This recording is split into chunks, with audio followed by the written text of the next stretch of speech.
네, 안녕하십니까. 깐센클럽 강재훈입니다. 전일 증시 같은 경우는 뭐 지수상으로는 장중에 변동이 나타나긴 했었지만 결국은 이제 보합권 전후로 마감이 되는 그런 모습이었는데 실제적으로 이제 올라간 종목들 일부 시총상위 대표주로 어떻게 보면은 기존 주도주 이렇게도 볼 수 있는데 이쪽에서 상당히 강한 반면에 그 외적인 종목들은 하락이 좀 더 많은 모습을 보여줬다 됩니다. 워낙에 최근 들어서 이제 시장에서 2차 전지라든지 인터넷 그리고 제약바이오 최근 들어선 자동차까지 일부 시총 상위주들이 강세가 워낙에 두드러지게 나타나다 보니까 이들이 시장에서 차지하는 시총 비중이 굉장히 높아졌습니다. 그래서 예전 같으면은 삼성전자와 하이닉스를 제외하고는 사실 그렇게 높은 시총 비중을 차지하지 않았었는데 최근 들어서는 이들이 워낙 높은 시총 비중을 차지하고 있기 때문에 강세가 이어진다 부분이 지수를 끌고 갈 수도 있는데 반대로 그 지수 이쪽에서의 강세 부분이 그 외적인 쪽에서는 약세를 보인다 이렇게도 되는 것 같습니다. 그래서 이 부분은 프로그램하고도 연결이 되는 그런 부분이라서 시장에서 지수상으로 볼 때는 강한 상승이 나타나지 못한다 할 때는 결국 업종별 종목별 차별화가 될 수밖에 없기 때문에 어느 정도 이쪽에서 시소 게임을 하지 않을까 이렇게 보입니다. 자, 하나씩 보면서 설명을 해드리도록 하겠습니다. 어, 확실히 이제 그 전문가의 손을 빌리면은 화면이 보기가 깔끔하긴 합니다. 우선 코스피 지수를 보게 되면 코스피 지수는 2370포인트 전후 이렇게 마감이 되었죠. 그래서 거래대금이 14조 4천억까지 올라왔는데 거래대금을 보게 되면은 앞전에 시장에서 하락할 때 거래대금이 좀 실렸다가 반등할 때 거래대금이 좀 부족하다 이렇게 말씀드렸던데 거래대금이 조금씩 계속해서 증가하는 모습을 보여준다는 점은 시장에서 긍정적이다 이렇게 볼 수 있습니다. 다만 이제 이 가격대 이상으로 가기 위해서는 거래대금이 15조에서 19조까지가 앞전에 형성이 되었기 때문에 지금보다 조금 더 많은 거래대금이 실려야지 윗자리에 대해서 좀 더 상승이 나올 수 있다고 보셔야 되겠습니다. 외국인 같은 경우가 1,900억 정도 매수를 했다가 되죠. 그래서 외국인이 4거래 연속해서 매수가 들어오는 그런 모습을 보여줬다 되고요. 기간에서는 4,100억 정도의 매도가 나왔는데 실제로 프로그램이 3,500억 정도 출회되었기 때문에 외국인들 프로그램을 제외한 그 외적인 매도는 크지 않았다 됩니다. 그다음 선물 쪽에서는 소폭의 약보합으로 마감이 되는 모습이었기 때문에 어떻게 보면 거래소와 약간은 차이가 좀 나타난다 정도 되는 케이스인데 앞전에 좀 더 강했던 흐름이 있었기 때문에 그렇습니다. 외국인 같은 경우는 장중에 선물 쪽에서 매도를 하다가 나중에 매수로 전환시키면서 1,500개 정도 매수를 했고 다시금 누적 순매수가 35,000개 정도까지 올라왔다 되죠. 베이시스는 약보합으로 끝났는데 시장에서 베이시스가 최근 들어서 약간은 왔다 갔다 하는데 시총 최상위주들이 강세를 띠게 될 경우는 주로 베이시스가 약세를 띠기 때문에 어저께 같은 경우가 시총 최상위 종목군을 중심으로 강세 띈 부분이 베이시스의 약세를 나타냈다 이렇게 보시면 되겠습니다. 그다음 코스닥 같은 경우는 장중에 이제 마찬가지로 거래소처럼 조정을 받다가 그리고 반등을 더 강하게 한 모습을 보여줬다는데 사실 코스닥 지수가 예상하기가 가장 어려운 것 같습니다. 그만큼 코스닥 시장에서는 외국인과 기관이 동반 매도를 했다. 그렇다 하더라도 실질적으로 개인들 중심과 테마주 중심으로 움직이기 때문에 이쪽에서 얼만큼 더 강하게 움직이느냐 이 부분인데 결국 이제 공매도 금지 이 부분이 연장된다는 것이 투자 심리를 굉장히 강하게 나타냈다고 보셔야 될 것 같고 거래대금을 볼 때는 17조가 넘어가는 그런 거래대금을 나타냈기 때문에 코스닥 쪽에서가 상당히 많은 거래대금이 나타났다고 보셔야 되겠습니다. 자, 수급을 잠깐 보도록 하죠. 수급을 보게 되면은 코로나로 인해서 대규모의 증시가 하락을 하고 외국인들이 매도세를 나타난 다음에 외국인들이 4거래 이상 연속 순매수를 한 적이 딱 한 차례가 이 앞전에 있었는데 그때가 이제 7월 말 정도에 나타났었다 되죠. 그래서 이때 외국인들이 1조 3천억이라는 대규모의 자금이 한번 들어오면서 시장에서 본격적으로 이제 외국이 들어온 것이 아니냐 이렇게도 생각을 했었다가 되는데 앞서도 말씀드렸었다 이때는 삼성전자에 대한 쇼커버링이다라고 말씀드렸었는데 그래서 이 당시에는 2조 800억이 들어왔었는데 삼성전자로만 약 1조 8천억 가까이 집중이 되는 그런 모습을 보여줬었다 됩니다. 그래서 이때는 쇼커버링이다라고 말씀드렸었는데 최근 들어서 외국인들이 4거래 연속 유입을 한다 되죠. 그래서 규모 자체로 볼 때는 아주 강하게 들어오는 모습은 아니지만 2천억 내외로 계속해서 이어지는 모습을 보여준다 됩니다. 그래서 4거래 동안에 8천억이 좀 안 되는 자금이 들어왔는데 최근 들어서 샀던 종목군들을 보게 되면 삼성전자, 하이닉스 그리고 LG화학이라든지 카카오, 삼성 SDI, 네이버 얼핏 보면 반도체와 언택트 중심으로 들어왔다가 되기도 하고요. 그리고 SK텔레콤도 들어오고 힐라홀딩스 같은 의료도 들어왔고요. 그다음에 뭐 신풍제약도 들어왔고 현대모비스도 들어오고 LG전자도 들어오고 즉 시장에서 최근 들어서 들어오는 외국인들 같은 경우는 시총상위 대표주들을 어느 정도는 고르게 매수를 한다가 됩니다. 그래서 외국인들이 시장에서 매수가 들어온다는 부분은 상당히 긍정적으로 볼 수 있는 부분이다. 앞전을 생각하시면 될 것 같습니다.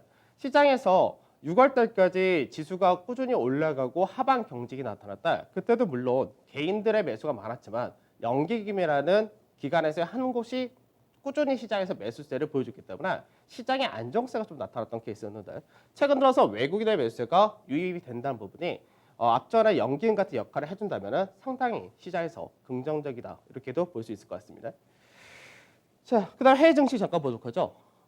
먼저 중국 증시를 보게 되면 중국 증시는 뭐 특별하게 악재거리는 없습니다. 다만 시장에서 거래 대금의 증가가 나타나지 못한다는 부분이다.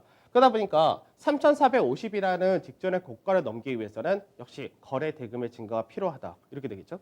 그래서 그게 나타나지 못한 상태에서의 이제 차익 실현 이 부분이 계속해서 매물수화로 이어진다고 보셔야 되는데 우선은 거래 대금이 1조 위안을 하회하는 흐름이 계속해서 이어진다. 이렇게 보셔야 되고요. 외국인의 순매수는 며칠째 이어지긴 하지만 어제 같은 경우는 매수 규모가 소폭은 축소가 되는 모습을 보여줬다가 됩니다.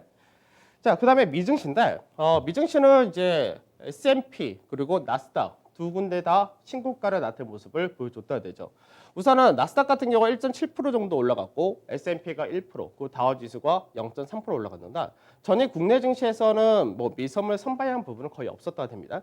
강세를 띄었던 배경이 뭐였냐 이 부분인데 우선 1차적으로 잭슨 홀 미팅이 이제 오늘 파월 연준 의장이 무슨 말을 할 거냐 이 부분이 있습니다. 그래서 잭슨 홀 미팅을 하기 전에 평균 인플레이율을 정책적인 부분에서 도입을 할 거냐 이 부분인데 보통 이제 약간 어려운 내용이 될 수도 있는데 그래서 또 어렵다고 하실 것 같기도 한데 보통 이제 고정 인플레이션을 목표를 제시를 합니다. 그래서 2%라는 이제 목표 물가 지수 목표를 설정하고 그 자리 때 올라오면은 통화 정책을 변경을 해야 된다. 이런 부분을 평균으로 바꾸게 되면은 일시적으로 물가가 상승했다 하더라도 그것보다는 전체적인 평균에 대한 인플레이션율이 얼마큼 되느냐 여기에 따라서 통화 정책이나 이런 걸 쓴다는 이야기인데 그러니까 결론적으로 무슨 얘기냐면은 평균 인플레이션을 적용을 하게 되면은 시장에서 지금 현재의 저금리 기조를 좀 더 장기화할 수 있다 이런 관점이 되는 겁니다.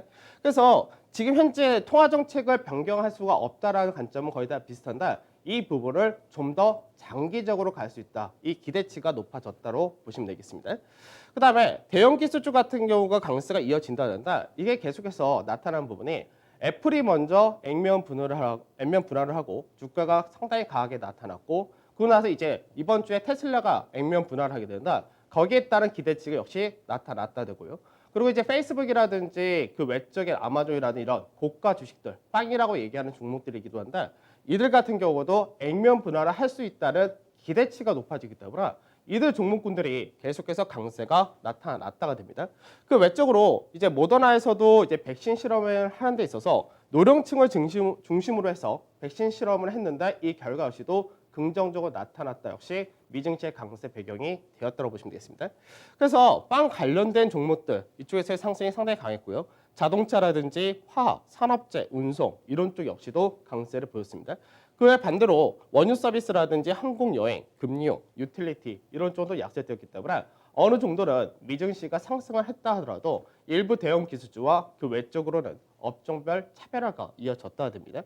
근데 변동성 지수를 약간은 생각해야 되는데 변동성 지수가 어제 미증시가 신고가를 보였다 하더라도 실질적으로 5.63% 상승한 23.27로 마감이 되었다는 부분이 있습니다.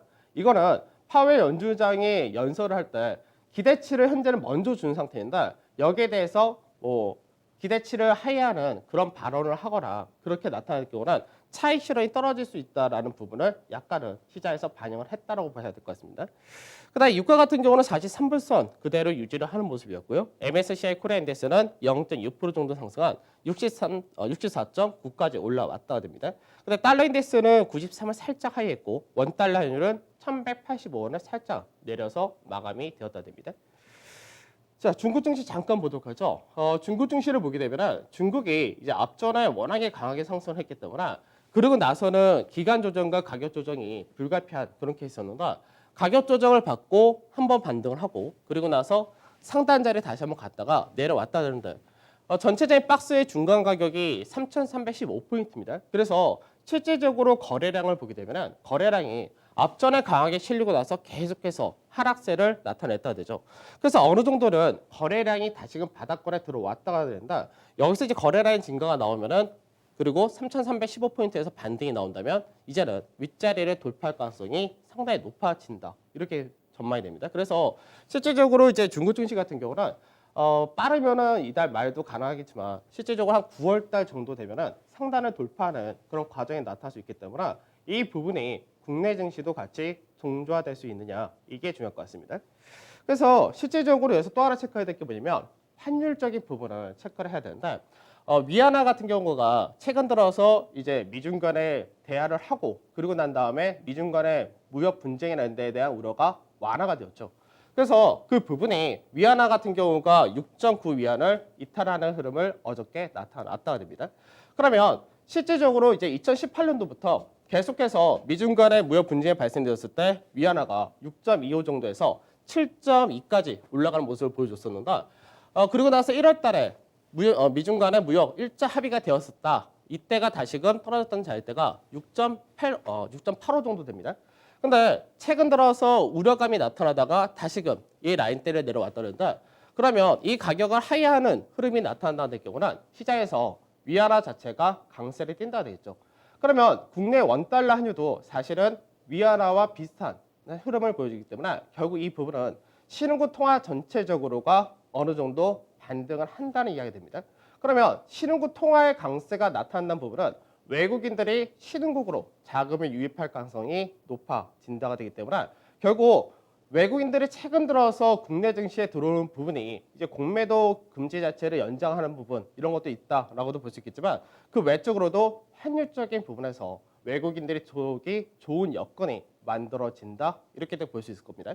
그래서 실제로 원달러 환율도 앞 위에 이제 중국이 위안화 움직였던 흐름과 거의 비슷하게 나타났다 그러는데 그러다 보니까 중요 가격이 1,180원 전후되는데 이 가격대를 이탈하느냐 역시 동일하다가 되겠죠. 그래서 위안화가 하단을 깨느냐 그리고 원달러 환율이 1,180원을 깨느냐 결국 이 부분이 국내 증시에서 외국인들의 연속적인 매수세가 더 이어질 수 있느냐 이렇게 보셔야 될 것 같습니다. 자, 어제 시장 보도록 하죠. 어제 시장을 보게 되면은 이제 시장에서 상승과 하락이 많이 나눠진 그런 케이스인데, 그러니까 지수 자체가 2,370이라는 자리대가 저항으로서 우선 받을 수밖에 없는 그런 위치였습니다. 그럼 2,370이라는 자리대를 넘어가기는 우선은 시장에서 환경이나 여러 가지가 부족하고 그렇다 떨어지기에는 저가 매수가 붙는 그런 케이스가 되다 보니까 시장에서 결국 지수가 제한적인 흐름을 보여준다. 이 이야기는 시장에서 업종별 차별화가 나온다. 이렇게 될 수밖에 없습니다. 그래서 전체적으로는 이제 코스닥이 좀 더 강했다. 그리고 소형이 좀 더 강했다. 이 부분은 동일했었고요. 이제 삼성전자는 이제 보합해서 거의 마무리되는 모습이었는데 하이닉스가 반등세가 좀 더 강했다 됩니다. 그래서 최근 들어서 하이닉스가 4월 달부터 디램 반도체 현물 가격이 4월 달부터 계속해서 하락하다가 이제 어저께 같은 경우 아주 미약하긴 한데 0.2% 정도 반등이 나왔다 됩니다. 그래서 시장에서 디램 현물 가격이 가파르게 반등할 수는 없지만 바닥을 친 게 아니냐 이렇게 조심스럽게 언급이 나오고 있는데 이 부분이 반등의 배경이 되었다 이렇게 보셔도 되겠죠. 그다음에 자동차 같은 경우는 이제 현대 모비스 같은 부품 쪽이 좀 더 강세를 보였다 이 부분인데 전기차 공장을 새롭게 설립을 한다는 부분이 기대치를 높였던 케이스였고 그다음에 2차 전지 관련해서 LG 화학을 중심으로 강세가 또다시 나타났다 되죠. 물론 IT에서 3차 SDI도 반등이 나왔습니다. 그리고 이제 서비스 쪽에서는 네이버, 카카오 역시 이쪽이 강세를 띠면서 끌고 올라온 케이스였고 제약에서는 세트리온이 소폭 역시 강세를 보였고 그 외적인 중소형 제약사들 중에서 모멘텀이 붙은 쪽이 상당히 강한 흐름을 보여줬다 됩니다. 그래서 이쪽을 제외하고 나머지는 전체적으로 하락이 크게 떨어졌다. 그렇게 크게라고는 말하기 좀 그런다. 전체적으로 시장 대비해서 약세를 보였다. 이렇게 보셔야 되겠습니다. 자, 어제 시총 상위 순위를 한번 보도록 하죠. 그러니까 이제 시장에서 시총 상위 비중이 이제 상위 쪽이 사실 비중이 너무 커졌습니다. 그러다 보니까 예전에는 삼성전자가 시장에서 소폭의 상승이나 소폭 하락할 때 지수에 이제 미치는 영향이 상당히 컸었는데 지금은 삼성전자가 여전히 시총이 높긴 하지만 그 외적인 종목군들이 움직일 때 지수의 영향은 또 크게 미친다가 되는 그런 케이스입니다. 그러니까 보게 되면은 어제 같은 경우 하이닉스가 2% 상승, 네이버가 2%대 상승, LG화학이 6%, 그 다음에 세트리온 1%, 현대차가 뭐 0.9, 카카오 2.8, 그리고 삼성 S다이 2.8, 그리고 현대모비스가 1.8 이 정도 움직였는데 이쪽에서가 강세를 띠니까 지수가 안 밀린다 되는 겁니다. 근데 그 부분이 베이시스를 약화시킨 부분도 같이 연동이 되었기 때문에 그 외적인 쪽에서는 오히려 빠졌다 이렇게 된다. 현재 시가총액 20위까지를 딱 보게 되면 현재 전체 거래소 시장에서 삼성전자 우선주 제외했을 때 54% 정도 차지한다 되죠. 그러니까 지금 현재 시장에서 대형주가 사실 요즘 보면은 대형주 같지는 않습니다. 왜 그러냐면 사실 대형주를 제가 10년 넘게 대형주만 매매를 하고 있지만 대형주가 하루에 이벤트 어떤 모멘텀이 붙고 이슈가 붙었다 해서 하루에 10% 15%씩 올라간 적이 거의 뭐 1년에 몇 번 나올까 말까 이 정도였었는데 최근은 일주일에 한두 개씩은 거의 무난히 나온다라고 할 정도로 그만큼 시장에서 유동성이 강하기도 하지만 일부 주도 업종이다 앞으로 좋아진다라는 쪽에 대한 기대치가 상당히 강하다 됩니다. 그러다 보니까 시총 최상위 쪽에서가 워낙에 큰 비중을 차지한다는 부분은 결국 시장에서 이들이 어느 정도 쏠렸다라고도 봐야 된다. 사실 이거는 국내만 그런 것이 아니라 미증시도 마찬가지입니다. 그래서 미증시도 일부 대형 기술주들이 끌고 가는 흐름이 나타나면서 나스닥이 제일 강한 것이고 그 부분을 S&P가 따라간다 정도였고 그 다음에 다우지수라든지 러셀 2000 같은 중소지수 같은 경우는 가장 반등이 약한 그런 케이스가 되어 있기 때문에 시장에서 국내 증시도 이런 일부 대형주들에 대한 쏠림이 상당히 강하다 이렇게 보셔야 되겠죠. 그 다음에 프로그램 쪽에서는 시장에서 이제는 뭐 매도가 나온다 할 경우는 1조 정도가 나올 수 있는 반면에 매수가 들어온다 할 경우는 2조 정도가 들어올 수 있기 때문에 시장에서 아까 말씀했던 환율적인 부분 외국인들이 국내에서 꾸준하게 유입될 수 있는 부분 이런 것들을 생각하고 그 다음에 국내 자체적인 문제인 코로나 그리고 이제 바로 앞에 있어 잭소론 미팅 이런 부분만 어느 정도 시장에서 우려감을 완화시키고 기대치를 만들어준다면 생각보다 시장 자체가 더 빠르게 다시 강세를 뜰 가능성도 배제할 수 없다 될 수도 있습니다. 자, 수급을 보도록 하죠. 수급을 보면은 우선은 이제 외국인 같은 경우가 뭐 기관하고 비슷하긴 했었는데 LG화학이라든지 카카오, 하이닉스, 삼성 SDI, 네이버. 그래서 얼핏 보게 되면은 2차 전지라든지 인터넷, 반도체 이런 쪽을 중심으로 매수를 했다 되고요. 반면 매도를 보게 되면 매도에서는 이제 포스코라든지 하나솔루션 그리고 한국테크놀로지, KB금융, SK이노베이션 결국은 시장에서 어떤 업종 이렇게 보기보다는 업종보다 약간 시총 상에 있는 종목군들 그러니까 매수를 제한 나머지에 대해서 일부 매도를 했다 이렇게 보시면 되겠습니다.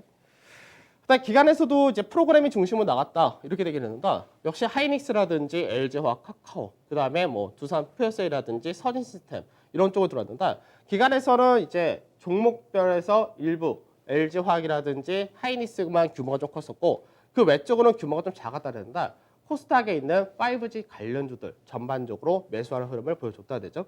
그다음 매도는 프로그램을 중심으로 많이 나왔기 때문에 대부분의 시총 상위주들 고르게 출회가 되었다라고 보시면 되겠습니다. 자, 제가 이제 시장에서 이제 이번 주 시장이 바닥을 찍었냐, 진바닥을 만들었냐, 이게 27일 전후로 아마 확인되지 않을까 이렇게 말씀드렸었는데 앞전에 3월 달에 예를 들었을 때가 15일 정도가 지나고 나서 정점이 나왔다 이렇게 된 게 있었는데 이제 어저께 같은 경우 확진자가 다시금 300명대를 만들었다 됩니다. 그러면 중요한 건 뭐냐면 이제 오늘과 내일 이제 발표한 부분이 300명 미만으로 다시금 들어올 수 있느냐 이 부분인데 300명 미만으로 다시 들어온다면은 우리가 사실 확진자 수가 어떻게 얼마큼 더 퍼질지는 사실 예상할 수가 없는 부분이긴 한데 차트적인 부분, 주식쟁이다 보니까 어느 정도 이제 차트적인 부분에서 보게 되면은 400명 가까이 늘어났다가 축소되다가 살짝 다시금 늘어났다가 300명 미만 줄어든다면은 이게 차트상에서는 쌍바닥형이 됩니다. 그래서 그렇게 될 경우는 앞전에 400명 전후가 신규 확진자 정점을 찍었다 이렇게도 볼 수 있기 때문에 이렇게 될 경우는 국내 증시에서 우선 반등할 수 있는 모멘텀이 추가로 만들어질 수도 있다 이렇게 보셔도 될 것 같습니다. 자, 종합주가 지수 한번 보도록 하죠. 지금 이제 6월 달과 비슷한 형태이긴 한데 우선 6월 달을 잠깐 보게 되면 먼저 7% 정도 종가 대비해서 가격 조정을 받았고요. 그다음에 반등한 다음에 기간 조정이 한 차례 있었습니다. 그리고 난 다음에 쌍바닥을 만들면서 그다음에 상승세를 보이는다. 이때는 상승과 하락을 반복하면서 조금씩 올라갔던 그런 케이스이기 때문에 과열 자체가 없이 조금씩 올라갔던 그런 흐름이었죠. 그러고 나서 8월 달 들어오자마자 가파르게 급등이 나면서 과열이 들어왔고 그리고 가격 조정 받았습니다. 그러면 우선 기본적으로 반등이 나왔다 이렇게 된 케이스인데 어제 같은 경우가 지지를 받은 자리대가 사실 너무나 좋은 자리에서 지지를 받았다 됩니다. 21선가 그리고 앞전에 급락이 나왔었던 시가 자리 그리고 앞전에 추세의 상단 자리. 그래서 어제 같은 경우가 지지 라인이 굉장히 좋은 지지를 받았다 이렇게 보시는데 여기서부터는 약간 숨고르기와 기간 조정이 나타나야 되지 않을까 이렇게 전망이 됩니다. 그래서 현재 옵션 포지션이라든지 이런 쪽에서는 2370포인트를 살짝 한 번 더 넘어가서 한 2385, 90 이렇게까지 한 번 더 갈 수 있다는데 그 이상을 아직까지 열어주지 않은 그런 상태이기 때문에 시장에서 우선은 추가적인 상승 조금 더 가능하지만 밑으로도 좀 더 내려올 수 있는 기간 조정 형태가 당분간 이어질 가능성이 상당히 높다라고 보셔야 될 것 같습니다. 다만 이제 2270이라는 자리 때는 다시금 내려올 가능성이 좀 낮다 이렇게 볼 수 있는데 다만 연준에서의 약간 이제 잭슨홀 미팅에서 부정적인 발언이 나올 때는 출렁 한 번은 걸릴 수 있다 정도 생각을 하시면 될 것 같습니다. 그래서 앞전처럼 뭐 2250, 2200도 한번 깨질 것을 염두에 두자 이런 부분은 현재는 거기까지는 필요 없을 것 같고 그래도 떨어진다 했을 때는 2270짜리는 지켜주고 2300 초반 정도는 내려올 수 있다 정도로만 보시면 되겠습니다.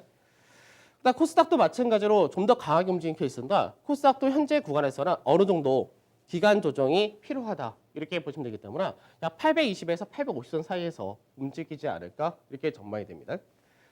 자, 투자 전략 보도록 하죠. 우선은 중국 같은 경우는 똑같죠. 박스가 상단 매물수하고 숨고르게 해서 3,315라는 자리대를 지켜준 다음에 그 다음번에가 상단 돌파가 기대가 된다가 된 거고요.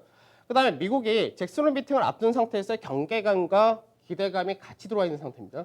그래서 이 부분은 결과가 나오고 나서 국내 증시에서 한 차례 어느 정도 뭐 조정의 모멘텀을 만들어내느냐 아니면 무난하게 추가적인 상승을 열어준 케이스로 가느냐 이 부분이 될 것 같고 여전히 이제 미증시는 일부 시총 상위 대형주 기술주들의 강세 그리고 업종별 차별화 이어진다 이것도 똑같습니다. 그래서 약간은 신고가는 이어지고 있는데 단기 차익 실현 욕구 가능성도 있습니다. 그래서 잭슨홀 미팅에 따른 경계감이 있다는 점이 국내 증시에서 어느 정도는 상승을 좀 제한시킬 수밖에 없다 이렇게 보셔야 되겠습니다. 그래서 국내 증시는 우선 외국인들 수급이 4거래 연속 유입이 되었다. 이 부분이 이제 환율이라든지 그 외적인 것도 같이 연결이 되기 때문에 이게 좀 중요할 것 같고요. 그다음에 오늘하고 내일 사이에 300명 미만으로 다시금 확진자 수가 줄어드느냐가 중요할 것 같습니다. 그다음에 이제 지수가 이제 전망 자체 수정을 했죠. 수정을 해가지고 이제는 이제 하단 자리를 2270은 동일하게 보되 2270 정도 그리고 2300 정도를 하단을 높였고 상단은 거의 동일한데 조금 더 올라갈 수 있다 정도로만 생각하시면 될 것 같습니다. 코스닥은 아까 말씀드렸던 820에서 850 정도로 역시 동일하게 수정 좀 했습니다. 그래서 시장에서는 우선은 종목별 차별화 장세는 좀 더 이어질 수 있을 것 같은데 오늘 같은 경우는 자동차를 본다 했을 때는 완성차보다는 부품이 좋다로 보시면 될 것 같고 증권이나 조선, 디스플레이 이런 쪽은 동일하게 보시면 될 것 같습니다.